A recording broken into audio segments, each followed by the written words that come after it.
ರೈತ ಬಾಂಧವರೇ, ವ್ಯವಸಾಯದಲ್ಲಿ ಯೂರಿಯಾದ ಅತಿರೇಕದ ಬಳಕೆಯಿಂದ ಮಣ್ಣಿನ ಆರೋಗ್ಯ, ಬೆಳೆ ಇಳುವರಿ ಮತ್ತು ಪರಿಸರದ ಮೇಲೆ ವಿವಿಧ ಹಾನಿಕಾರಕ ಪರಿಣಾಮಗಳನ್ನುಂಟು ಮಾಡುತ್ತದೆ.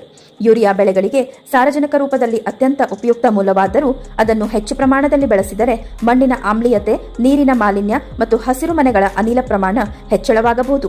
ಹೆಚ್ಚಾಗಿ ಬಳಕೆ ಮಾಡಿದರೆ ಪೋಷಕಾಂಶಗಳ ಅಸಮತೋಲನ ಉಂಟಾಗಬಹುದು ಹಾಗೂ ಹೆಚ್ಚಿನ ಸಾರಜನಕ ಪ್ರಮಾಣದಿಂದ ಸಸ್ಯಗಳಿಗೆ ವಿಷಕಾರಿಯಾಗಿ ಪರಿಣಾಮವಾಗಬಹುದು.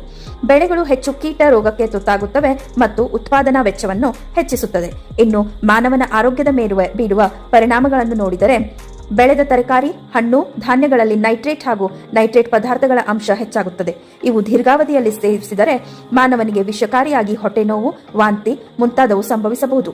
ಆಹಾರದಲ್ಲಿ ನೈಟ್ರೇಟ್ಗಳು ಹೆಚ್ಚಾದರೆ ನೈಟ್ರೋಸೋಮೈನ್ಗಳಾಗಿ ಪರಿವರ್ತನೆಯಾಗಿ ಕ್ಯಾನ್ಸರ್ಗೆ ಕಾರಣವಾಗಬಹುದು.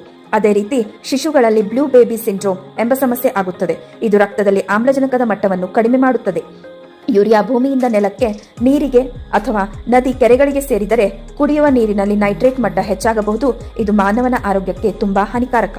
ಇನ್ನು ಮಣ್ಣಿನ ಆರೋಗ್ಯವನ್ನು ನೋಡಿದರೆ, ನಿರಂತರ ಹಾಗೂ ಅತಿಯಾದ ಯೂರಿಯಾ ಬಳಕೆಯಿಂದ ಮಣ್ಣಿನ ಪಿಎಚ್ ಅನ್ನು ಕಡಿಮೆ ಮಾಡಿ ಅದು ಆಮ್ಲೀಯವಾಗಿಸುತ್ತದೆ. ಆಮ್ಲೀಯ ಮಣ್ಣುಗಳಲ್ಲಿ ಸಸ್ಯಗಳಿಗೆ ಅಗತ್ಯವಿರುವ ಪೋಷಕಾಂಶಗಳ ಲಭ್ಯತೆ ಕಡಿಮೆಯಾಗುತ್ತದೆ ಮತ್ತು ಉಪಯುಕ್ತ ಸೂಕ್ಷ್ಮ ಜೀವಗಳ ಚಟುವಟಿಕೆಗಳು ತೊಂದರೆಗೆ ಒಳಗಾಗುತ್ತದೆ. ಇದರಿಂದ ಒಟ್ಟು ಮಣ್ಣಿನ ಆರೋಗ್ಯ, ಪೋಷಕಾಂಶಗಳ ಅಸಮತೋಲನ ಮತ್ತು ಸಸ್ಯದ